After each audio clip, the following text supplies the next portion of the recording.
Foreign policy is directly related to domestic policy because every single dollar that is spent on a bomb that blows up a school overseas is a dollar that is stolen from you.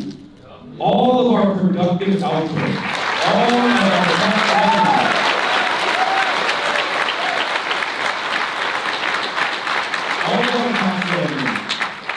that is supposed to be spent on your potholes, on your bridges, are spent blowing up bridges overseas. That is a real theft. And we say enough is enough.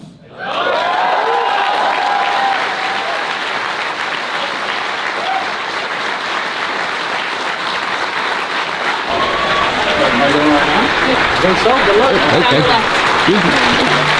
Thank you, Josh.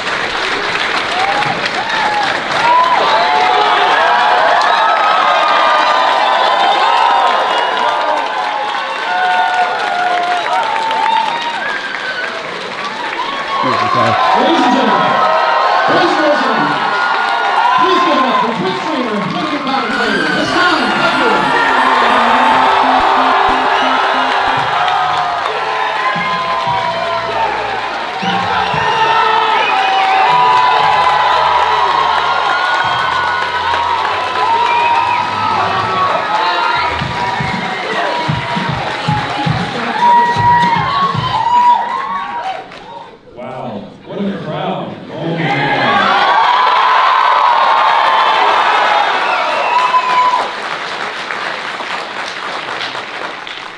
As is custom, I of course did not prepare a speech for this event, so I apologize ahead of time, but it is my great honor to be standing alongside incredible candidates and incredible politicians like Abdul El-Sayed and Summer Lee on this glorious, beautiful day in Michigan.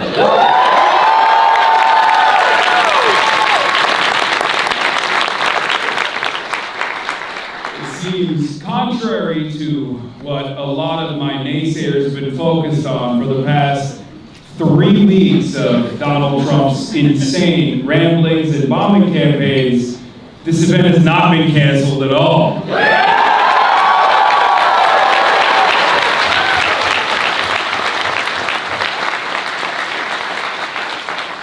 And I want to talk about that a little bit, because this morning, Donald Trump, the fascist tyrant himself, came out and said unbelievably violent things. He talked about genociding an entire population. And he was so callous and so careless with the words that he was using. But even worse, for the past 38 days now, he's also been unbelievably violent. And a lot of prominent Democrats spent the last 2 weeks, instead of developing the appropriate response to Donald Trump's mania, chose to repeat what corporate donors and foreign lobbyists and big donors had told themselves, including, but not limited to, Abdul El-Sayed's opponents, Mallory McMorrow and Haley Stevens. And that's exactly what's wrong with politics in this day and age, and that's precisely the reason why all of you came in and wanted to hear responsive politics and responsive politicians speak for once. Politicians that put your interests above the interests of corporate donations. Politicians that are bold. Politicians that are fighters, that will represent your interests rather than the interests of faceless, lifeless corporations that pollute our waters, that consistently extract all of the value that you put out.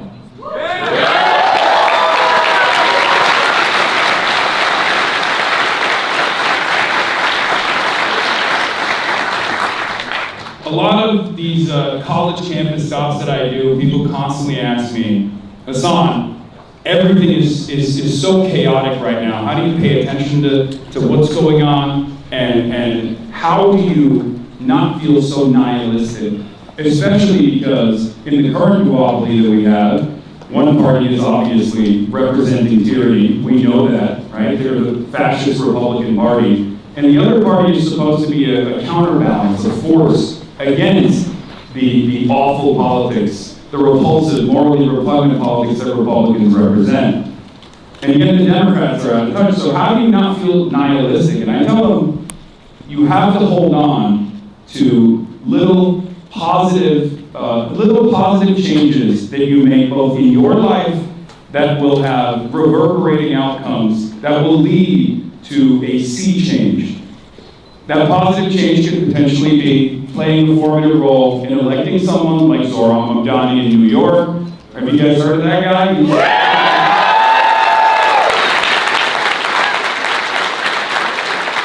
The positive change in your life could be convincing one of your parents, one of your boomer parents that might have had a lifetime of propaganda incepted into their consciousness and have a totally ridiculous view about the relationship that we have with the state of Israel. Making that change, as many of you have, going out and protesting and demanding that change take place, has actually led to a sea change in attitude. And that's precisely the reason why, when a lot of people reach out to me over the course of the last 2 weeks and they said, hey man, I'm really sorry that this is happening. I hope, you get through it. I told them, fuck them. For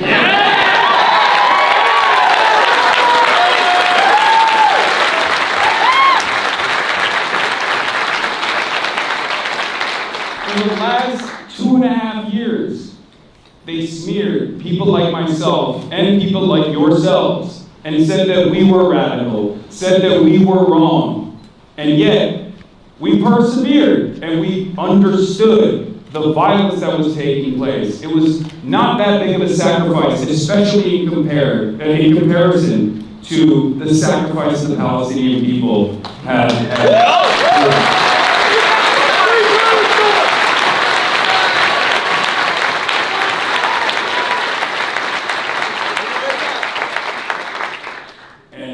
The smear campaigns that started shortly after October 7 were obviously a lot more consequential, a lot more successful back then. But now, I can easily say fuck them because I'm no longer alone. Neither are you.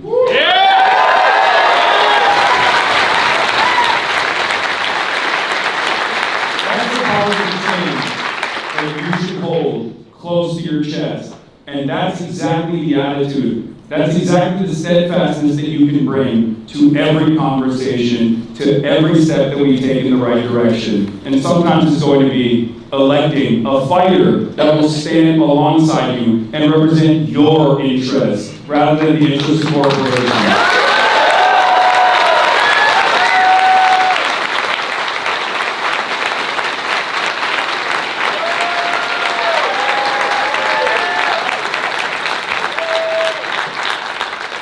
For the longest time, foreign policy has been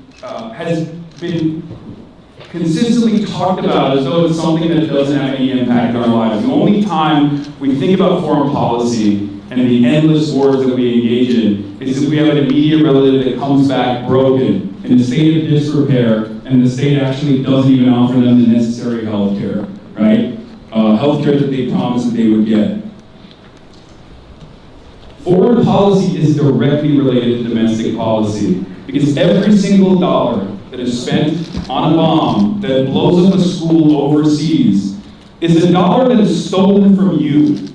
All of our productive output, all of our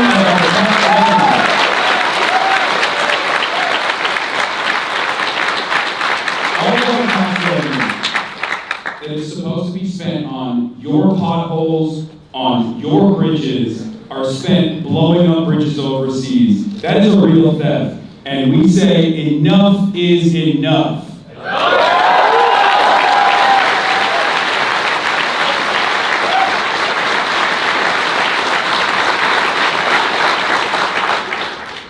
Now, it is a real honor that I have to present to you the next speaker, Summer Lee, who best represents this fight. She's steadfast in her approach, she's uncompromising, and just like Abdul is withstanding a lot of attacks from AIPAC, she too has been attacked by AIPAC consistently, and yet she's overcome those attacks and has been an incredible representative. Thank you. Give it up for Summer Lee.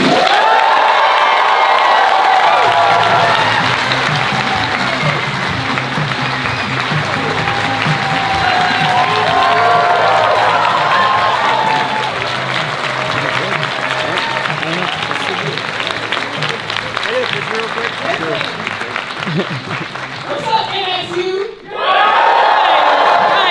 We might be in the lecture hall, but I'm gonna say it right now, guys. This ain't a lecture. We're not here for a lecture, so I need y'all to get your energy up because right here, we're here to send a warning. We're gonna start with that one. I'm Summer Lee. I am proud to be here with fired up students and educators and citizens and human beings who are here to say that we're done with the status quo, we're done accepting that this is the way that our politics just has to be. That's how you do a speech. So I drove in from Pittsburgh, Pennsylvania, and I don't like to leave my district too often. But right now, it's important that we send a message that nobody has a right to be on the sidelines anymore. Right. If you're like me, you woke up this morning, your president tweeted out that we were about to eradicate an entire people. And let me be clear. He didn't just tweet that out, he tweeted that out in the middle of his third illegal war. He tweeted that out in the midst of another genocide. So when our president says stuff like that, we can't take it lightly. So when I say that right now, we cannot afford to be on the sidelines. Young people, students, Michiganders, wait, it's Michiganders, right? Michiganders. I know, and I don't promise you guys, I have been in Congress for 3.5 years. At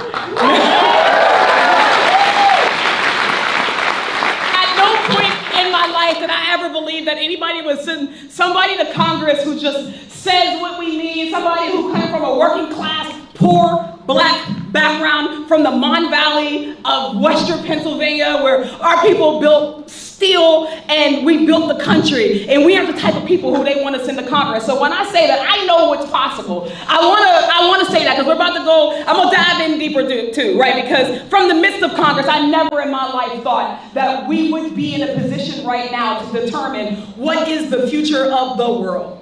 Guys, we're in the midst of a moment where we have to decide whether or not we're gonna let some other folks who are fighting hard right now, fighting hard to keep you discouraged, hard to keep you feeling apathetic, hard to keep you feeling like your voice doesn't matter. They want that because right now they have insidious plans for you. Right now, they are open about the country that they're building, or who they're building it for, and who they're trying to put out. And if we don't think that right now, it's our responsibility to say that I'm gonna fight as hard as a Republican. I will fight as hard as MAGA. I will fight as hard as the people who don't love their neighbor. It's our moment to stand, put up, or shut up. So,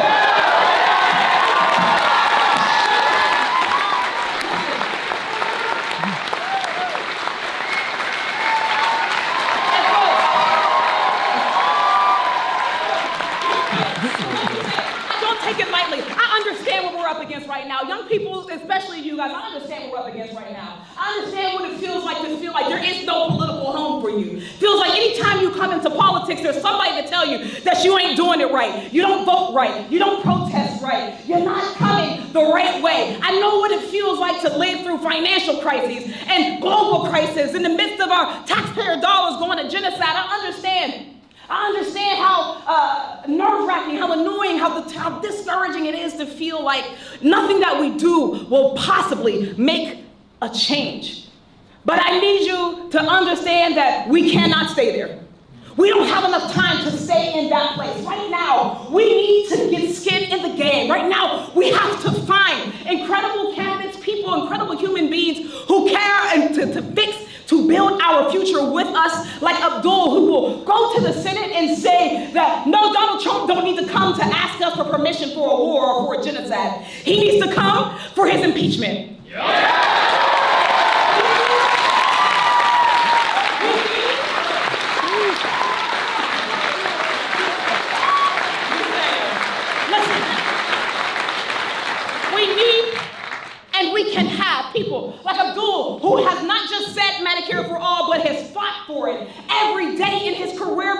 knows that in the wealthiest nation on earth, there is no reason why any American, any human being on American soil should ever die because they have to decide between their medication and their housing. Come on. Right today, right now, we need people like Abdul who can say that affordability is not a hoax, but that people in Michigan and Pennsylvania and everywhere else deserve to be able to afford their grocery, especially while another billionaire buys another yacht. That's not the country that we are going to settle for. So right now, I'm here to tell you that, yeah, things have been bleaking this by design. There are people who didn't want y'all to be here today. I don't know if you guys know this, but I saw that even the DOJ didn't want y'all to be here today. The DOJ didn't want y'all to be here today. Establishment politicians didn't want you to be here today. People who have a vested interest, who are invested in our oppression, people who are invested in your college being too expensive, they're invested in your medications being too expensive, they're invested in another war after another war after another war, and they are begging you to stay home. And I am begging you to reject that. I'm begging you to keep coming. Right now, don't just stand here today, don't just say that we will send an Abdul to Congress, but we need you to say that we will flip this script completely. That we have a responsibility, guys, and not just a responsibility. We have in this room the power. This is the most powerful room in America right now. Guys, this is the most powerful room in America. But only if you believe that. Only if you believe that when you stand together, when you exercise your collective power, your organized labor, your organized dollars, that we can actually change the trajectory of the whole world. And I know that we can do it because we've seen it time and time again. We saw it in the civil rights movement, and we saw it with apartheid South Africa. We will see it in Palestine. We will see it again here in the United States.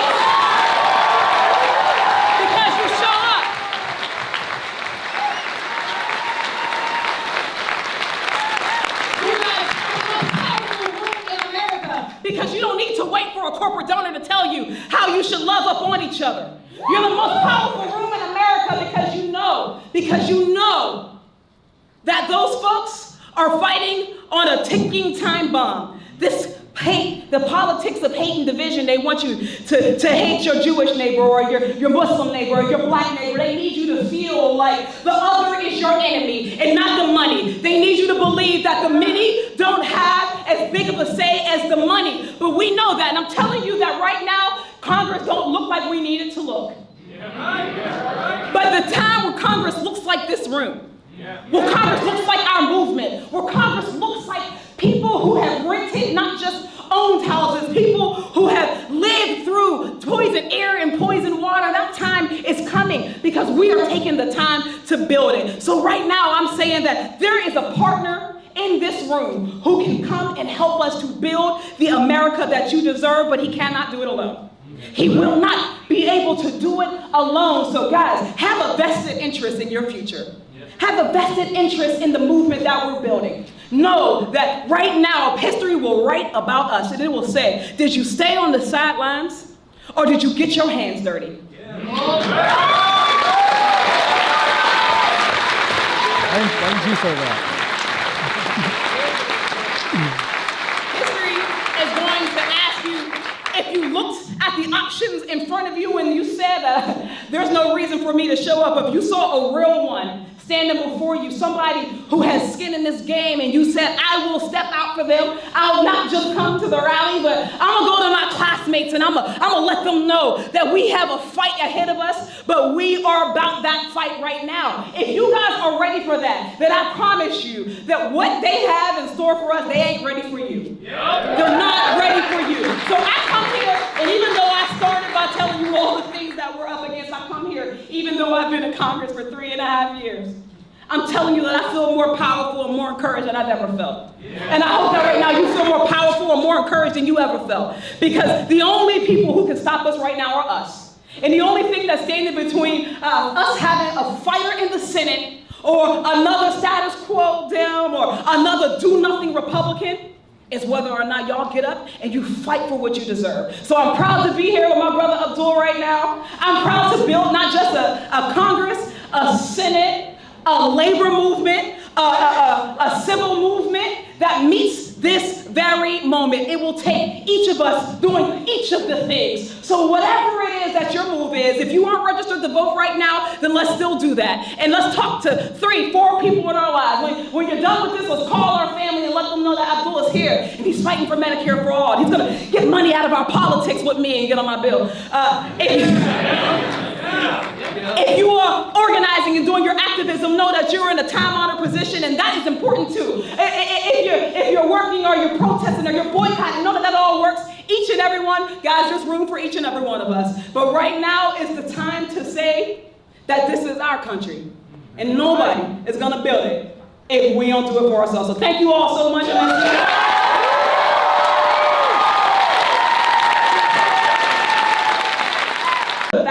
I am so proud to be here. I'm proud to be endorsing, but more than that, I'm proud to be in this fight with you all to make sure that we send Abdul El-Sayed to Senate, and he is here right now to tell you what we have in store for when we build that better world. That's how you do a speech. But a lot of people don't understand that, like, this is her job. Like, She's really good at it. yeah. I need a speech coach. That's what I need.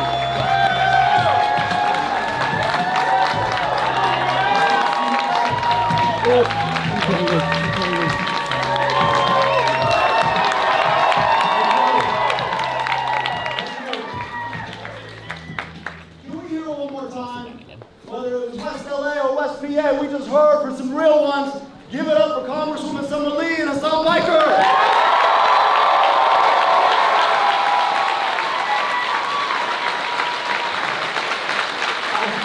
I don't know about y'all, but when I get to the U.S. Senate, I'm gonna be looking for some friends. And there's a senator out of Pennsylvania I really think we probably could replace with somebody like her, no? You heard me first. Now listen, my name is Abdul El-Sayed and I am running for U.S. Senate. Because we're going to get money out of? Politics. Put money in your? Pocket. Pass Medicare for? Money out of? Politics. Money in your? Pocket. Medicare for? Hey, my job's done. Now look, I was never supposed to run for office.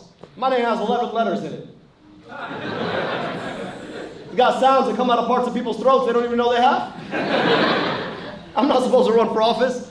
Like every other good brown boy, I decided to go to medical school. Now look, I could go 15 hours from where I grew up, and I crossed 10 years difference in life expectancy to Egypt, a place where my own grandmother lost 2 babies before the age of 1. I didn't have to go 15 hours. I could go 15 minutes from where I grew up into the city of Detroit, cross 8 Mile, and I would cross the same 10-year life expectancy gap. I became a doctor because I wanted to do something about that. Shouldn't matter the color of your skin, shouldn't matter what your parents do for work, shouldn't matter where you come from. You deserve to live a long, healthy life in these United States of America.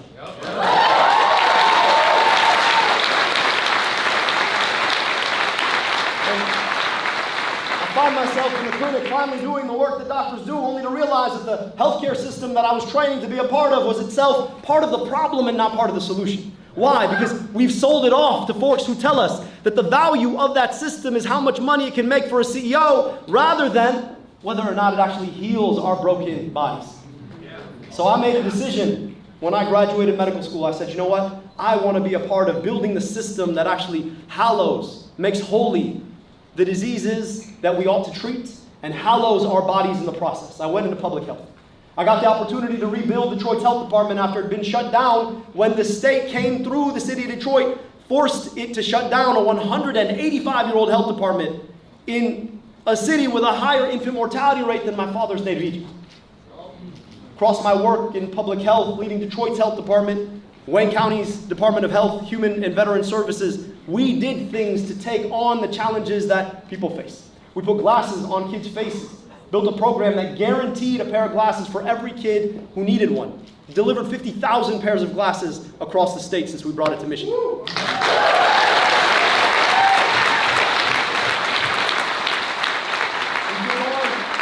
of the biggest polluters in our whole state. When Marathon Petroleum, down in southwest Detroit, the biggest polluter and the most polluted zip code in the whole state, wanted to increase their emissions, despite the fact that the EPA had already said there was too much pollution in the air. We worked with the local community. We organized. We forced them to invest $10 million of their own money to reduce emissions when they had applied to increase them. We put air quality monitors all over Wayne County. Mike Rogers, back when he was in Congress, you know what he did? He was responsible for one of the biggest pro-opioid pieces of legislation. I happened to be in medical school. And I remember when they came up and told us, no, pain is the fifth vital sign, you've got to treat it at all costs. Opioids are a really effective drug to do that. And I remember sitting thinking, I don't see this in the science. Helped to kick off the opioid pandemic.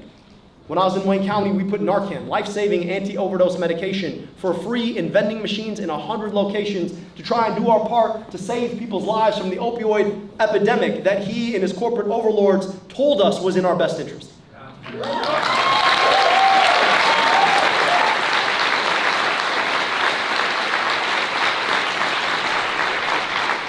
The Flint water crisis.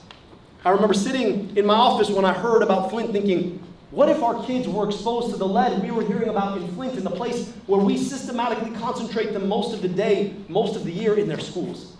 So we had every school, daycare, and Head Start tested for lead in the water. In the first 68 schools we tested, 19 of them tested positive for lead. Got all the schools on a pathway to being lead-free, and helped to rewrite the state's lead policy after Flint. And when we learned that our county ranked number 8 for medical debt nationwide, a staggering $700 million of medical debt, we realized that we could erase it for pennies on the dollar. So guess what we did? We set aside $7 million to erase $700 million of medical debt for 300,000 people, the biggest medical debt erasure in Michigan state history.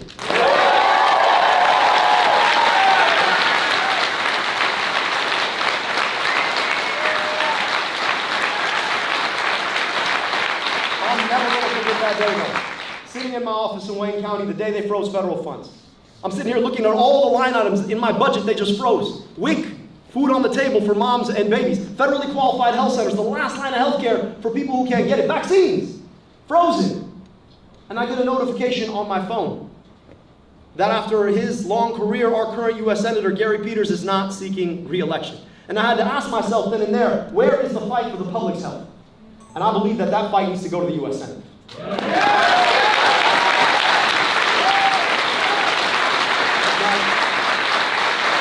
I'm not new to this. I ran back in 2018. And I said something at the time I don't think most folks were ready to hear.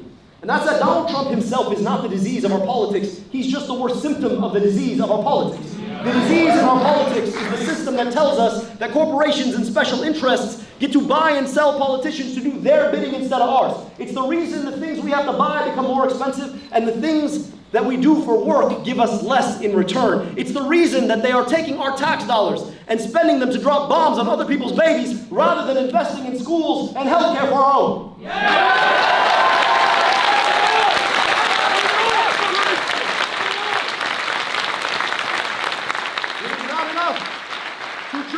It is time for us to treat the disease, which is why we're getting money out of politics. Money in your pocket. Medicare for all. Now look, that work starts in rooms like this. That room starts in hearts that understand that we deserve better. Now I've been to 90 cities now. I've done 300 plus public events. And it doesn't matter where you go, you can be in a living room in Grand Rapids, you could be in a VFW hall in Escanaba, you could be in a church in Detroit.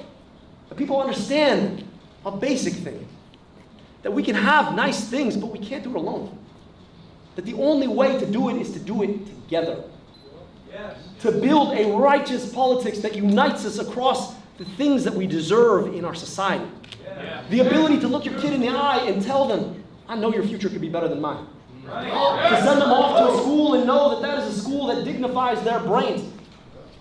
To be able to walk into a doctor's office and know that the medical debt's not going to hit you in the ass on the way out. Right.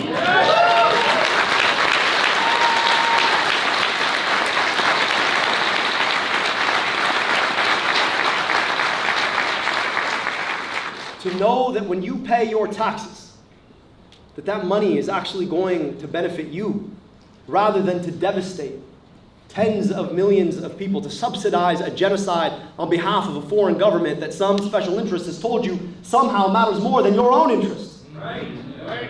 And we're not going to stand for that anymore. No. Yeah. No. We're not going to stand for that anymore.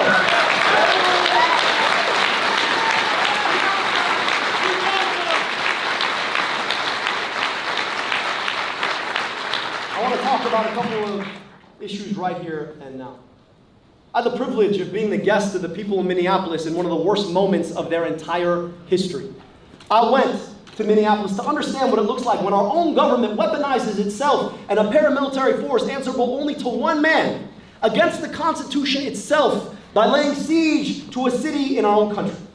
I got to meet brave people who would never find themselves out in a protest except for they understood that this was foundational about whether or not we as a society would continue to live as a democracy. People showing up in ways and places to do things they would never have dreamed of in any other time. Now, I watched ICE. I watched what it looks like when government employees weaponize themselves against the Constitution, which is supposed to be the document that structures the government they work for in the first place. And now you have politicians who tell you, oh, well, this can be reformed. It can be retrained. Ask yourself something. What is the training document that you give to somebody who's used a child as bait? I mean, think about the PowerPoint. I know you all in college, right? So you've seen a lot of PowerPoints. What does the slide look like? It's like a little boy, and you're like, no, don't touch the little boy. If that is not foundationally obvious to you as a human being, you do not deserve to work in government.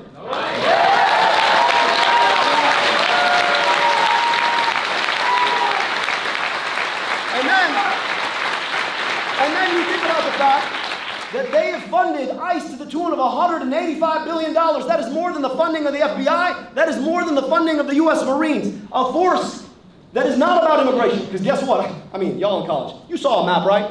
How close is Minneapolis to the southern border? They want to tell you this is about keeping the southern border safe. I'm sorry, wrong border. And now they're trying to set up to do the same in Michigan. This is not about immigration. We can have a safe, secure border. We can enforce immigration policy. But you don't have to shoot people in the face. So there is no reforming. There is no retraining. There is only abolishing ICE.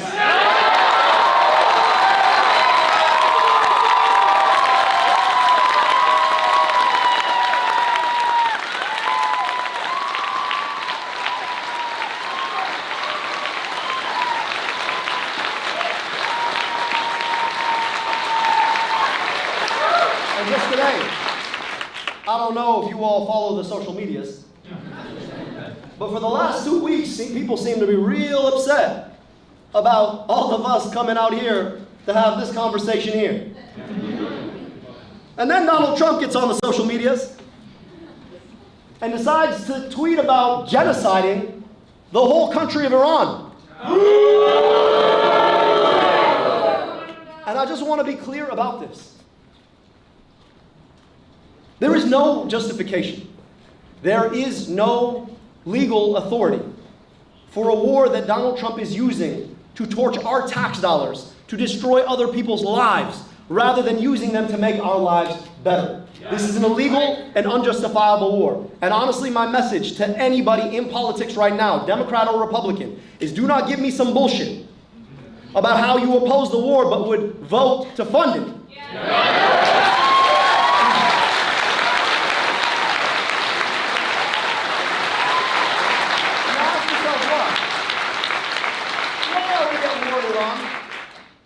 Last I checked, we've had an affordability crisis here at home. So why are we fighting the third war in 4 months in this country's history alone? Why are we there? There is one country that benefits here. One. Benjamin Netanyahu, who's been talking about taking a war to Iran for the better part of 40 years, and he finally found a dumbass dumb enough to do it.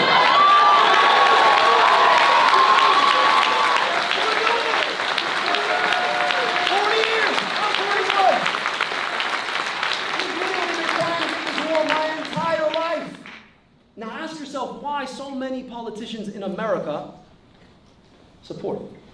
Well,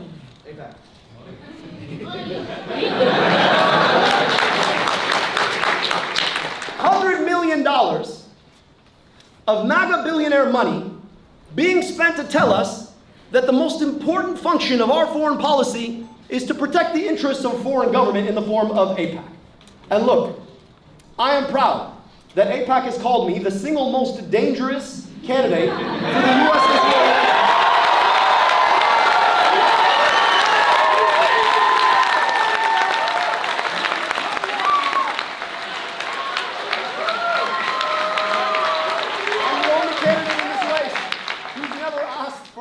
endorsement, only candidate in this race that is not supported by the Israel lobby. Now, I'll be clear about something here.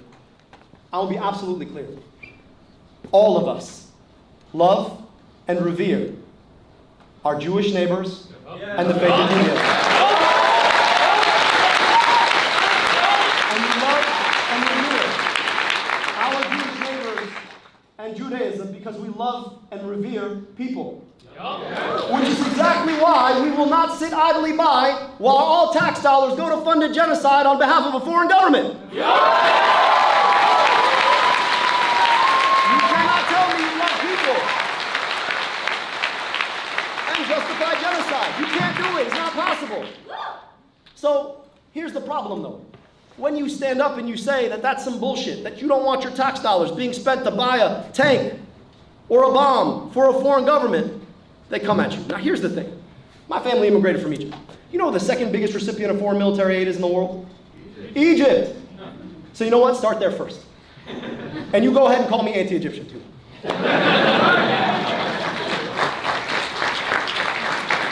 Y'all, righteous opposition to the destruction of people is about principle. It always has been, and it always will be. It doesn't matter who is being destroyed, and it doesn't matter who is doing the destroying. If you believe in people, then you stand up for the values of people. And you understand that every dollar that gets spent over there, to drop a bomb over there, on a child over there, is a dollar that is not being spent here, on your child here, on your school here, on your health care here. And we demand that our taxpayer dollars get spent here in Michigan. And you know what? People love to say, well, it's because he's Arab and Muslim. No, it's because I'm fucking from Michigan. Yeah!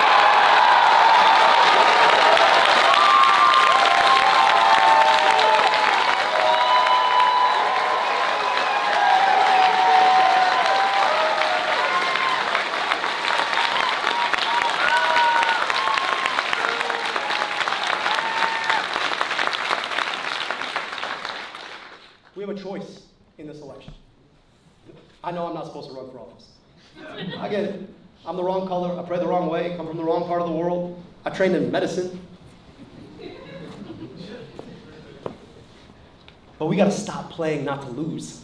And we got to start playing to win. Because it's not enough to hold the seat if you're going to do exactly the same thing your MAGA opponent would have done. The question for us is, how do you hold a seat to operationalize it so people get the health care they need and deserve? How do you hold a seat to make sure that you are standing up against unjust illegal war? How do you hold a seat to make sure that you are not allowing ICE to weaponize itself against the very Constitution that forms the backbone of this country? How do you make sure that in these United States of America we stand up to protect what is most hallowed? And that is the thing we share together, this beautiful, incredible country with so much of its future left in front of it. Yeah. That is the question in front of us here right now. And look, we came through it last couple weeks. People try to tell us, oh, you can't possibly appear with certain people. You can't do it. That's not okay. But we don't back down. When they tell us who we can and can't talk to, we don't back down. When they tell us that we cannot have health care, we don't back down. When they tell us that there is no way for us to stand up to ICE, we don't back down. When they tell us that there is no way for us to stand up against illegal war, we don't back down. When they tell us that we can't win a seat because we got the wrong name or with the wrong person, we don't back down. When they tell us that our people power is not enough to take on their money power, we don't back down. And we will never back down against the likes of Donald Trump or the fascism he represents, because we the people win when we stand up. And that is what this movement is about. MSU, thank you so much. I really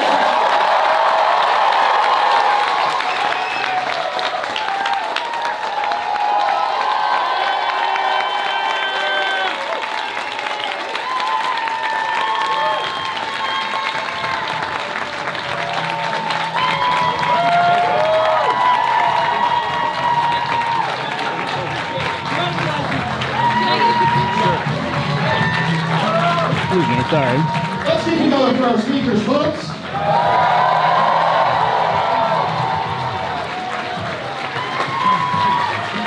right, everybody, I need you to put your signs up high. We're going to take a nice selfie with all those great signs.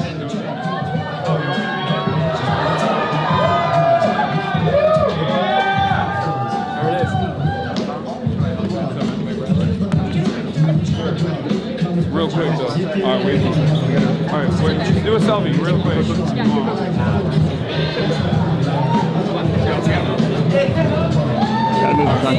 Hey, great job, man. I heard you. You were awesome. Thank you, Hasan. Brandon, how are you? Good to see you. Well? Good to see you. Hi, how are you? Good to see you. Abdul, you still have the mic. Folks, thank you all so much for being here tonight. You gotta go. Our speakers are going to head backstage now, so